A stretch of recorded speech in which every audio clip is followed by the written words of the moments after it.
یہ فرمائیے کہ ہماری صوبائی حکومتیں اور انتظامیہ جن کی یہ غفلت سے یہ دن ہمیں دیکھنا نصیب ہوتا ہے ہر سال، یہ کس حد تک ذمہ دار ہیں اس سارے فنومینن کی، اس سارے کرائسس کی؟ نحمدہ و نصلی علی رسولہ الکریم۔ وسیم صاحب، آپ جب یہ سوال کر رہے تھے اور جب میں امیر تنظیم اسلامی کے جوابات بھی سن رہا تھا تو میرے ذہن میں یہ چیز آ رہی تھی کہ جتنے مسئلے مسائل اس وقت ہمارے سامنے ہر لیول پر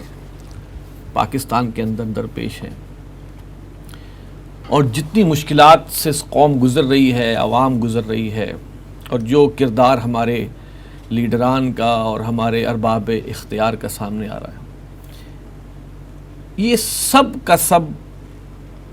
اللہ تعالیٰ کے احکامات سے منہ موڑنے کا نتیجہ ہے، اور اس منہ موڑنے کے نتیجے کے طور پر جو وبال آنا چاہیے یہ وہ ہے۔ اللہ تعالیٰ کہتا ہے کہ ان اللہ لا یظلم الناس شیئا، اللہ تعالیٰ تو انسانوں پر ذرا بھر بھی ظلم نہیں کرتا، ولکن الناس انفسهم یظلمون، لوگ جو ہیں وہ اپنے آپ پر خود ظلم کرتے ہیں۔ ایک اور جگہ ہے وما ظلمناہم ولکن کانوا انفسهم یظلمون، کئی جگہ اللہ تعالیٰ نے قرآن میں فرمایا۔ یہ وہ آیات ہیں جن پر بہت غور کرنے کی ضرورت ہے کہ ہم بڑے آرام سے کہہ دیتے ہیں کہ جب یہ عذاب آ رہے ہیں، یہ مسئلے مسائل آ رہے ہیں، اس سے بڑے بڑے طوفان تو امریکہ میں بھی آتے ہیں اور ممالک میں بھی آتے ہیں، وہاں پہ تو یہ تباہی نہیں مچتی۔ تو اصل میں یہ ایک آزمائش میں جو ناکامی ہے اس کو ہم عذاب کا نام دے دیتے ہیں، اور وہ عذاب اگر ہم اس کا نام دیتے بھی ہیں تو یقیناً اس کا اصل مقصد یہی ہوتا ہے کہ بھائی اللہ ناراض ہے۔ اللہ کیوں ناراض ہے؟ تو یہ ہماری مینجمنٹ کی ناکامی ہوتی ہے۔ اللہ کیوں ناراض ہے؟ اللہ اس لیے ناراض ہے کہ اللہ تعالیٰ نے یہ حکم دیا تھا ان اللہ یأمرکم ان تؤدوا الامانات الی اہلہا، اللہ تمہیں حکم دیتا ہے کہ امانتیں اس کے اہل لوگوں کے سپرد کرو، یعنی ہم نے اہل لوگوں کے سپرد کی ہی نہیں ہے، ان کو ذمہ داری دی نہیں ہے۔ یہی تو ایک اوپن فیکٹ ہے کہ اہلیت پاکستان میں، اہلیت جس کو کہا جاتا ہے وہ سفارش کو حاصل ہے، اہلیت رشوت کو حاصل ہے، قومیت کو حاصل ہے، لسانیت کو حاصل ہے، اقربا پروری کو حاصل ہے، اور پارٹی بازی کو اہلیت حاصل ہے۔ تو ہم اگر دیکھیں نا تو ہم نے کس جگہ پر اللہ اور اللہ کے رسول کے احکامات کی نافرمانی کی ہے۔ قرآن مجید ایک اور جگہ کہتا ہے، پھر مجھے وہی بار بار آیات ذہن میں آ رہی ہیں، افتؤمنون ببعض الکتاب وتکفرون ببعض، تم کتاب کے کچھ حصے کو مانتے ہو، اس کا انکار کرتے ہو۔ اللہ کی کچھ باتیں ہم مان لیتے جو ہمیں پسند ہیں، اور بہت سی باتوں کو ہم نہیں مانتے یا ان پر عمل ہی نہیں کرتے جو ہمیں ناپسند ہیں۔ تو اس کے بارے میں کیا کہا گیا ہے؟ فما جزاء من یفعل ذلک منکم، تو نہیں ہے سزا اس کی جو ایسا کرے تم میں سے، الا خزی فی الحیات الدنیا،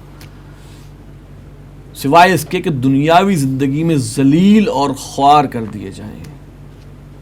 وَيَوْمَ الْقِيَامَةِ يُرَدُّونَ إِلَىٰ أَشَدِّ الْعَذَابِ، اور قیامت کے دن شدید ترین عذاب میں جھونک دیے جائیں۔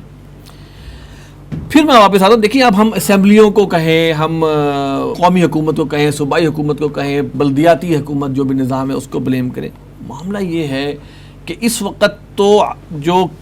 آزمائش کی جتنی بھی اقسام ہو سکتی ہیں جس کو ہم عذاب کہتے ہیں نا، کہ قرآن مجید میں ہے قل هو القادر على ان يبعث عليكم عذابا من فوقكم، کہہ دیجیے اے نبی کہ اللہ اس بات پر قادر ہے کہ عذاب تمہارے سروں کے اوپر سے لائے، او من تحت ارجلكم، یا تمہارے پاؤں کے نیچے سے، قدموں کے نیچے سے لے آئے، او يلبسكم شيعا، یا تمہیں گروہوں میں تقسیم کر دیں۔ کراچی کی صورتحال اس وقت اگر ہم دیکھیں نا تو یہ تینوں کا مجموعہ ہے، یعنی تینوں قسم کے عذاب جو ہیں وہ ہم فیس کر رہے ہیں۔ قسم کے عذاب، یا یعنی کہ ہماری نالائقیاں یہ ہیں کہ ان تینوں قسم کی آزمائشوں میں ہم ناکام ہیں اور وہ چیزیں ہم پر عذاب بن گئیں۔ بارش آئی، بہت زیادہ آئی، اس کے بعد وہی پانی جو کھڑا ہوا اس نے وہاں پہ ایک طوفان برپا کر دیا، چاہے وہ اس نے کوئی امیر اور غریب کی تمیز نہیں دیکھی۔ اور نمبر 3، اب وہاں کے لوگ کیا کر رہے ہیں، ایک دوسرے پر ڈال رہے ہیں، ایم کیو ایم والے پیپلز پارٹی پر ڈالیں گے، پیپلز پارٹی والے پی ٹی آئی پر ڈالیں گے، پی ٹی آئی والے کسی اور پر ڈال رہے ہوں گے، کہ کوئی نون لیگ پر۔ اب لوگ کہہ رہے ہیں جناب وہاں پہ وزیر اعظم ایک دورہ ہی کر جائیں، دورہ کر کے وزیر اعظم صاحب کیا پانی اتار لیں گے نیچے؟ کہنے کا میرا مقصد ہے اصل چیز کی طرف نہیں آنا، کہ ایک دفعہ مان لو کہ تمام کے تمام لوگوں نے، تمام کی تمام پارٹیوں نے وہاں پر جسے کہتے ہیں خیانت کی ہے،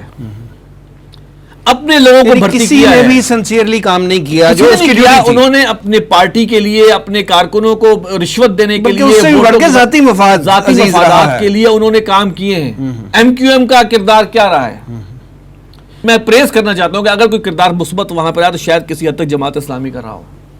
نعمت اللہ خان صاحب کے دور میں جو کام ہوا، ٹھیک ہے، جب وہ سمجھ میں میئر آتا ہے، تھے۔ لیکن باقی ابھی یہ جو پیپلز پارٹی کی بدترین قسم کی وہاں پر جو ہے وہ پورے سندھ کے اندر اگر آپ دیکھیں نا تو ایک عجیب ایک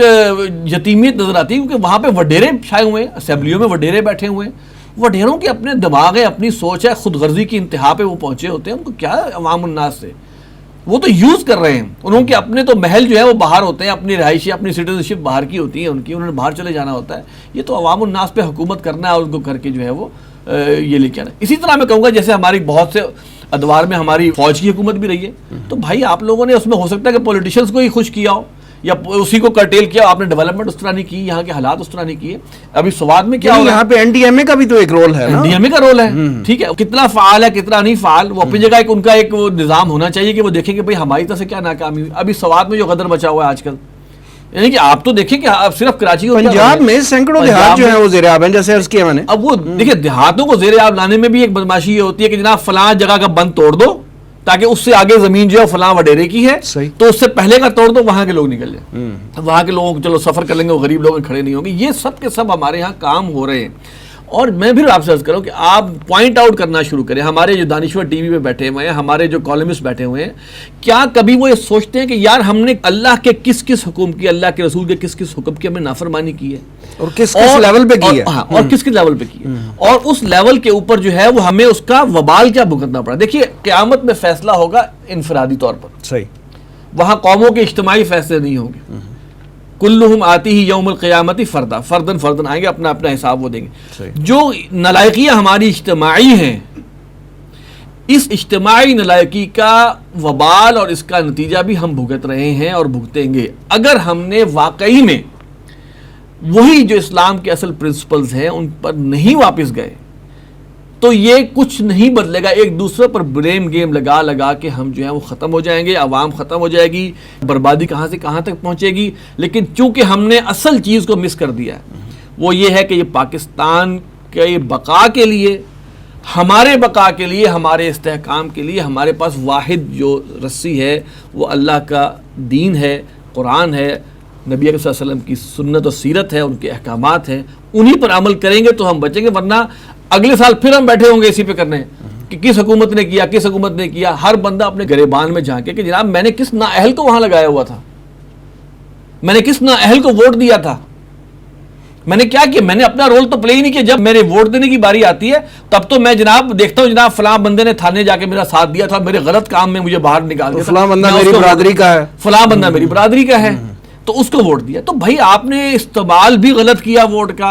اوپر سے لیڈر بھی غلط آیا، انہوں نے آگے سے انتظامیہ میں لوگ بھی غلط بٹھائے، کھانا پینا غبن کی ایسی ایسی عالی شان مثالیں، چاہے وہ آپ کے سیاسیوں میں ہوں، چاہے وہ آپ کی ایون اب تو فوج کے بھی اللہ معاف کرے کچھ چیزوں میں اندر آنے لگ جاتی ہے کہ بھائی وہاں پہ بھی ظاہر بات ہے ہمارے بھائی ہیں وہ بھی سارے کے سارے کہ وہاں پہ بھی غلط چیزیں ہو رہی ہیں۔ تو سب کا سب اصل جو بلیم میں کہوں وہ یہ ہے کہ ہم نے اللہ ہم سے ناراض ہے، کیوں؟ ہم نے اللہ کی مان نہیں چھوڑ دی۔